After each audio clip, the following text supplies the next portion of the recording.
আওয়ামী লীগ নামের কোন সংগঠন বাংলাদেশের মাটিতে রাজনীতি করতে পারবে না। আওয়ামী লীগ একটি সন্ত্রাসী সংগঠন, তারা বাংলাদেশের বিপক্ষে কাজ করেছে।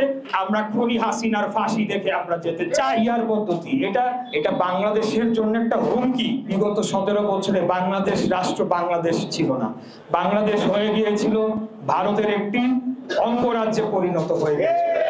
দিল্লি থেকে নিয়ন্ত্রণ করা হতো আমাদের বাংলাদেশের জনগণের ভাগ্য, বাংলাদেশের নির্বাচন কি হবে, বাংলাদেশে কিভাবে ক্ষমতা কুক্ষিগত করে বাংলাদেশকে কিভাবে লুটপাট করবে, কারা লুটপাট করবে, সেই জিনিসগুলো নির্ধারণ করে দেওয়া হতো।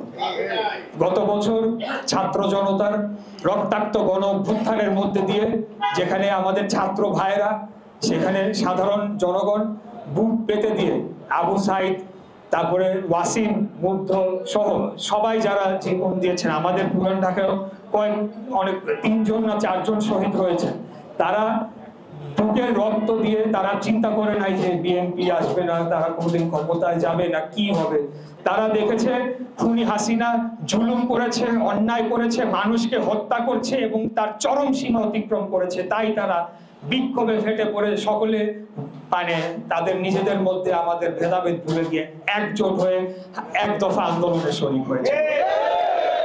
এই আন্দোলনকে আমরা কোনোদিনও ব্যর্থ হতে দিতে পারি না, আমরা ব্যর্থ হতে দেব না। এই আন্দোলনটা ছিল ভারতীয় আগ্রাসনের বিপক্ষে বাংলাদেশের জনগণের একটি বিজয় বলে আমি। আওয়ামী লীগ নামের কোন সংগঠন বাংলাদেশের মাটিতে রাজনীতি করতে পারবে না, কোনোদিনও না। কিভাবে করতে পারে? অনেকেই বলে রাজনৈতিক দলের নিষিদ্ধ চাওয়া যেতে পারে না। এটা কোনো রাজনৈতিক দল নয়।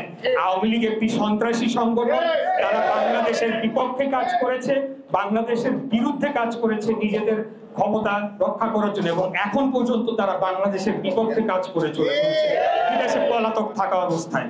এবং তারা সাংগঠনিকভাবে এই গণহত্যা সংগঠিত করেছে, যেখানে আপনারা দেখেন যে আশুলিয়াতে লাশ পুড়িয়ে দেওয়া হয়েছে, এরকম বিভৎস ধরনের অত্যাচার নির্যাতন তারা করেছে। তাই আমরা যেটা জনগণকে এখন আমাদের বলতে হবে, অবশ্যই আমরা আওয়ামী লীগের পূর্ণাঙ্গ বিচার করতে হবে এবং তার শাস্তি নিশ্চিত করতে হবে। বিচার না, শাস্তি নিশ্চিত করতে হবে।